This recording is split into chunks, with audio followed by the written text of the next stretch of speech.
Hi hello എല്ലാവർക്കും നമസ്കാരം. അപ്പോൾ ഇന്ന് നമ്മളൊരു ഹെയർ കെയർ വീഡിയോ ആണ് ചെയ്യുന്നത്. അപ്പം ഓൾറെഡി ഞാൻ ഇതിൻ്റെ വീഡിയോസ് ഒരു പ്രാവശ്യം പോസ്റ്റ് ചെയ്തിട്ടുണ്ടായിരുന്നു കേട്ടോ.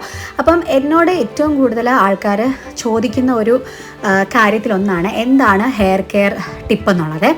അപ്പം ഞാൻ അന്ന് എപ്പോഴും ഞാൻ പറയാറുള്ളത് പോലെ തന്നെയാണ്, ഹെയർ കെയർ എന്ന് പറഞ്ഞു കഴിഞ്ഞാൽ നമ്മൾ കണ്ടിന്യൂസ്ലി ചെയ്യേണ്ട ഒരു കാര്യമാണ്. ഇന്നൊരു ദിവസം ചെയ്ത് കഴിഞ്ഞിട്ട് പിന്നെ നമ്മളത് ചെയ്തില്ലെങ്കിൽ നമുക്കതിന് റിസൾട്ട് ഉണ്ടാവില്ല. എപ്പോഴും ഒരു കൺസിസ്റ്റൻസി നിങ്ങൾ മെയിൻറ്റെയിൻ ചെയ്യണം. എന്നാൽ മാത്രമേ നമുക്ക് നന്നായിട്ട് ഹെയർ കെയർ ചെയ്യാൻ പറ്റുള്ളൂ കേട്ടോ. അപ്പം ഇന്ന് ഞാനൊരു മാസ്ക് ആണ് പ്രിപ്പയർ ചെയ്തിട്ടുണ്ടായിരുന്നത്. അപ്പം അതിനായിട്ട് ഏറ്റവും പ്രധാനമായിട്ട് ഞാൻ ഉപയോഗിച്ചിരിക്കുന്ന ഇൻഗ്രീഡിയൻ്റ് എന്ന് പറയുന്നത് ബീട്രൂട്ട് തന്നെയാണ് കേട്ടോ. അപ്പം ഞാൻ എടുത്തിരിക്കുന്നതിനകത്ത് ബീട്രൂട്ട് ഉണ്ട്, ഒരു ഫുൾ ബീട്രൂട്ട്. എൻ്റെ മുടിയുടെ ലെങ്ത് അനുസരിച്ചാണ് ഞാൻ എടുത്തിരിക്കുന്നത്. അപ്പോൾ നിങ്ങളുടെ ഹെയറിൻ്റെ ലെങ്ത് അനുസരിച്ച് നിങ്ങൾക്ക് എത്ര വേണമെന്ന് നോക്കാം. അപ്പോൾ ഒരു ഫുൾ ബീട്രൂട്ട്, അതിനകത്തോട്ട് ഞാൻ ആഡ് ചെയ്തിരിക്കുന്നത് അലോവേരയാണ്, ഫ്രഷ് അലോവേരയാണ് ഞാൻ എടുത്തത്. എനിക്കിവിടെ അതിൻ്റെ ചെടിയുണ്ട്. അപ്പോൾ അതിൽ നിന്ന് ഞാൻ ഒരു തണ്ട് അതിൻ്റെ കട്ട് ചെയ്തെടുത്തിട്ട് ആഡ് ചെയ്തിട്ടുണ്ടായിരുന്നു. പിന്നെ അതിലോട്ട് ഞാൻ കറിവേപ്പിലയാണ് ആഡ് ചെയ്തിട്ടുണ്ടായിരുന്നത്. പിന്നെ ചെറിയ ഉള്ളി, അതുപോലെ തന്നെ ഉലുവ ഞാൻ കുതിർത്തൊന്നും വെച്ചിട്ടില്ല, നിങ്ങൾക്ക് അങ്ങനെ വേണമെങ്കിൽ അങ്ങനെ ചെയ്യാം. ഞാൻ ഫ്രഷായിട്ട് ഉലുവ അന്നേരം തന്നെ എടുത്തിട്ടതാണ്.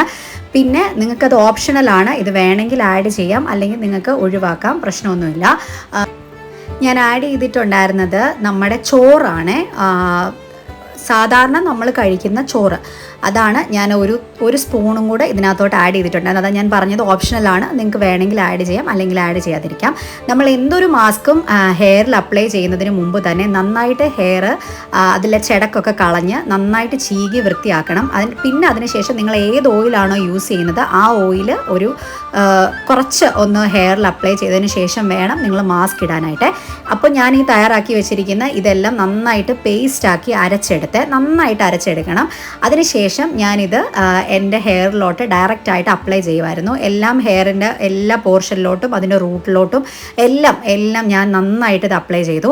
അപ്ലൈ ചെയ്തതിന് ശേഷം ഒരു 20-25 മിനിറ്റ്സ് നമ്മൾ വെക്കണം. അതിനുശേഷം നന്നായിട്ട് ഹെയർ വാഷ് ചെയ്ത് കളയണം കേട്ടോ. അതിനുശേഷം ഞാൻ പിന്നീട് ഷാമ്പുവും കാര്യങ്ങളൊന്നും ഉപയോഗിച്ചിട്ടില്ല. നിങ്ങൾക്ക് ഉപയോഗിക്കണമെങ്കിൽ ഉപയോഗിക്കാം. കാരണം ഇതിൻ്റെ ചിലവരിത് അരിച്ചെടുത്തിട്ട് വേണമെങ്കിൽ ചെയ്യാം. ഞാൻ ഡയറക്റ്റായിട്ട് ഇട്ടു. അപ്പോൾ നന്നായിട്ട് വാഷ് ചെയ്തെങ്കിൽ മാത്രമേ അതിൻ്റെ ആ ഒരു റിമൈനിങ്സ് ഒക്കെ നമ്മുടെ ഹെയറിൽ നിന്ന് വിട്ടുപോകുള്ളൂ കേട്ടോ. അപ്പം എൻ്റെ ഹെയർ എല്ലാം ഞാൻ കഴുകിയതിന് ശേഷമുള്ള ഒരു ഇതാണ് കാണിക്കുന്നത്. അപ്പോൾ എൻ്റെ ഹെയർ ഒക്കെ കഴുകി വൃത്തിയാക്കിയതിന് ശേഷം എങ്ങനെയായിരുന്നു, ഈ ഒരു ടെക്സ്ചറിലാണ് കിട്ടിയത്. ഇത് നിങ്ങൾക്ക് ആഴ്ചയിൽ ഒരു 2 പ്രാവശ്യമൊക്കെ ഉപയോഗിക്കാം കേട്ടോ, അതിന് പ്രശ്നമൊന്നുമില്ല. ഇത് എനിക്ക് ഉപയോഗിച്ച് റിസൾട്ട് ഉണ്ടായ ഒരു മാസ്ക് ആണ്, അതുകൊണ്ടാണ് ഞാനിത് ഷെയർ ചെയ്യുന്നത്. അപ്പോൾ നിങ്ങൾക്ക് ആവശ്യമാണെങ്കിൽ ഇത് ഒന്ന് പ്രിപ്പയർ ചെയ്ത് നോക്കാം കേട്ടോ. ഞാൻ പറഞ്ഞല്ലോ, ഇത് കൺസിസ്റ്റൻസിയാണ് ആവശ്യം, നിങ്ങൾ പ്രിപ്പയർ ചെയ്യണം. ഏതൊരു കാര്യവും നമ്മൾ ചെയ്യുമ്പോൾ അതിനൊരു ക്ഷമ വേണം. അപ്പോൾ തീർച്ചയായിട്ടും അതിൻ്റെ റിസൾട്ട് ഉണ്ടാവും. നിങ്ങൾക്കിത് ഇഷ്ടപ്പെട്ടു എന്ന് വിചാരിക്കുന്നു. നിങ്ങൾക്ക് ഇതുപോലുള്ള കണ്ടൻസ് ഇനിയും വേണമെങ്കിൽ എൻ്റെ ചാനൽ ഒന്ന് ഫോളോ ചെയ്യണം, ഈ വീഡിയോ ഒന്ന് ഷെയർ ചെയ്യണം, അതുപോലെ തന്നെ കമൻറ്റും കൂടെ ചെയ്തേക്കണേ. അപ്പം ഇനി ഇതുപോലുള്ള ഇൻട്രസ്റ്റിംഗ് വീഡിയോ ആയിട്ട് നമുക്ക് ഇനിയും കാണാം കേട്ടോ. അപ്പോൾ അത്രയേ ഉള്ളൂ. ടാറ്റാ.